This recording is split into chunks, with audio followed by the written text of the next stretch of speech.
တနေ့တင်နိုးလာတဲ့အခါတင်မြင်နေကြအပြာရောင်ကောင်းကင်ကြီးလုံးဝပျောက်ကသွားပြီဆိုရင်ရော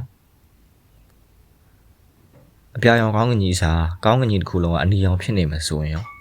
ပြီးတော့နေရလဲတစ်စင်းတည်းမဟုတ်ပဲနဲ့သုံးစင်းတောင်ဖြစ်နေမယ်ဆိုရင်ရောကျွန်တော်တို့ကဘာကြီးမှာတနေ့တခြားတောသားတွေကပူပူများလာပါတောသားတွေများလာတယ်များကဘာကြီးကလည်းယိုရင်းပျက်စီးလာပါတယ်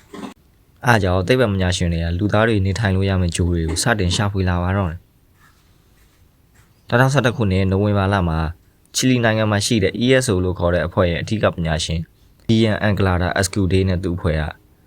Spectrograph လို့ခေါ်တဲ့ဂျိုးရှာဖွေရေးစက်ကိုအသုံးပြုပြီးတော့ဂျိုးအသစ်တွေကိုရှာဖွေလာကြပါတယ်။အဲ့မှာဂီယန်ကစကော်ပီယန်ကျဲသူတန်းထဲမှာဂျိုးတစ်ခုတုံခါနေတာသတိပြုမိသွားပါတယ်။2012ခုနှစ်ဖေဖော်ဝါရီလ2ရက်နေ့မှာတော့ဂျိုးတရှိကျောင်းသိပ္ပံနည်းအတည်ပြုထုတ်ပြန်နိုင်ခဲ့ပါတယ်။ဒီဂျိုးကကမ္ဘာနဲ့အလွန်ဝေးတဲ့အတွက်တယ်လီစကုပ်နဲ့တိုက်ရိုက်ကြည့်လို့မမြင်နိုင်ပါဘူး။ဒါကြောင့်ဂီယန်က radiant velocity လို့ခေါ်တဲ့ကျဲတုံခါမှုတိုင်းတာခြင်းနည်းလမ်းကိုအသုံးပြုခဲ့ပါတယ်။ပြောရမယ်ဆိုရင်ဂျိုးတစ်ခုကသူ့ရဲ့မိခင်ကျဲကိုပတ်တဲ့အခါဂျိုးရဲ့ဆွဲငင်အားကြောင့်မိခင်ကျဲအနှဲငယ်ရိမ့်ခံသွားတတ်ပါတယ်။အဲ့လိုနဲ့ကျဲအနှဲငယ်တုံခါမှုကိုအသေးစိတ်တိုင်းတာပြီးဂျိုးတစ်လုံးတည်ရှိနေပြီဆိုတာကိုတွက်ချက်ဖော်ထုတ်ခဲ့ပါတယ်။အဲ့ဂျိုးကတော့ကျွန်တော်အခုပြောပြမယ်ဂေလီ660 cc ပဲဖြစ်ပါတယ်ဂေလီ660 cc ကကဘာနေဆိုရင်အလင်းနှစ်ပေါင်း23.6အလင်းနှစ်ခန့်အကွာစကော်ပီယန်ကျဲသူတန်းထဲမှာတည်ရှိပါတယ်ကျွန်တော်တို့ ਨੇ အတော်လေးနှီးတဲ့ကျဲဖွဲ့စည်းတစ်ခုလို့လည်းပြောလို့ရပါတယ်အလင်းနဲ့23.6ဆိုတာမိုင်ပေါင်း140 trillion ကျော်ဝေးပါတယ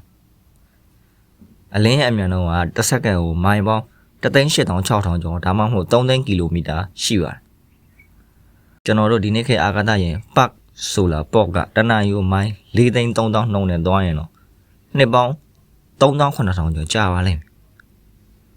ဒါကကျွန်တော်တို့လူမျိုးတွေမျိုးဆက်ပေါင်း1,500 ကျော်စာလောက်ဖြစ်ပါတယ်ကျွန်တော်တို့အလင်းရဲ့20ရာခိုင်နှုန်းနဲ့သွားရင်အဲ့ဒီကိုရောက်ဖို့နှစ်ပေါင်း120ခန့်ကြာပါလိမ့်မယ်ဒါလူတယောက်ရဲ့တက်တန်းတွင်ရောက်ဖို့နီးစပ်လာတဲ့ကိန်းဂဏန်းတစ်ခု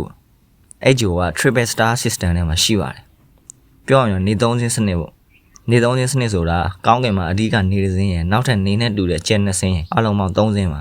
အဲ့ဒီမှာဂေလီ660 cc ကကျွန်တော်တို့ကဘာနဲ့အတူဆုံးဂျိုထိတ်ဆုံး၅လုံးထဲမှာပါဝင်တယ်လို့လည်းသိပ္ပံပညာရှင်တွေကပြောပါတယ်သူကကဘာထက်3.8 ဆပိုလေးပြီးအချင်းအပြည့်ကဘာထက်1.5 ဆပိုကြီးပါတယ်ပြီးတော့အဲ့ဒီဂျိုကသူ့ရဲ့မိခင်နေနဲ့နီးကပ်နေတဲ့အတွက်ကဘာမှာတစ်နှစ်ကြာခြင်းရ365ရက်ဆိုရင်အဲ့ဂျိုမှာ28ရက်ပဲကြာပါတယ်ကျွန်တော်တို့ကဘာကမိခင်ကျန်နေအမျိုးအစားဂျီတိုက်ဝါကွန်းရောင်ဖြစ်ပြီးဂေလီ660 cc ရဲ့နေရတော့ M တိုက် AB ပိုနေတဲ့ကျေပုနီအမျိုးအစားပဲဖြစ်ပါတယ်ဒါမဲ့အဲ့ဒီကနေရကျွန်တော်တို့ကဘာနေစီရတဲ့လောက်အလင်းရဲ့90ရာခိုင်နှုန်းခန့်ကိုထုတ်လွှတ်ပေးပါတယ်ကျွန်တော်တို့ကဘာမျက်နှာပြင်အပူချိန်ကပြင်းမြောက်15ဒီဂရီစင်တီဂရိတ်ဂေလီ660 cc မှာတော့ပြင်းမြောက်73ဒီဂရီစင်တီဂရိတ်ခန့်ရှိပါတယ်အဲ့ဒီကနေရအနီဖြစ်လို့အပင်တွေကအမဲရောင်ဒါမှမဟုတ်အနီရောင်အရွက်တွေလည်းဖြစ်နိုင်တယ်လို့ဆိုပါတယ်ဂေလီ660 cc ကကဘာထက်ပိုကြီးပြီးပိုလေးလို့ဆွဲငင်အားလည်းကဘာထက်ပိုများပါတယ်အဲ့ဒီမှာမတ်တက်ရက်နဲ့တင့်ကိုလေးချင်ကဘာပေါ်မှာထက်တိတိတတ်တာပိုလေးနေမှာဖြစ်ပြီးလမ်းလျှောက်ရတာပင်ပန်းနေပါလိမ့်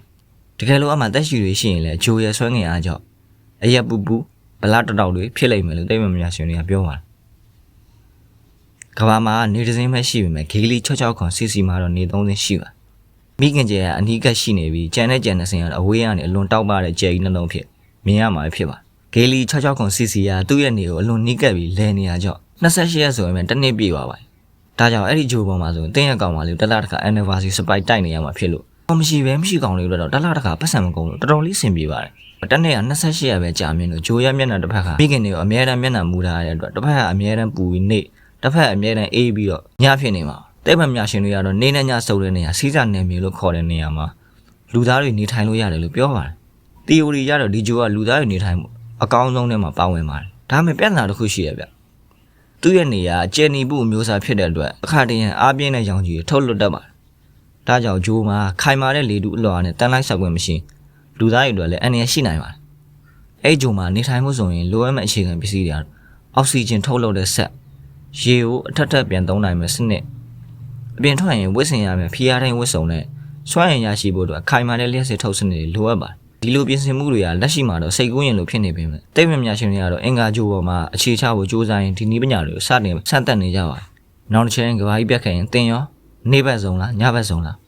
ဘ ဘယ်စုံမှနေထိုင်ခြင်းပါလဲတချို့ကတော့အခုဒီ Jefferson ဇုံထဲမှာပဲဖြစ်ပါတယ်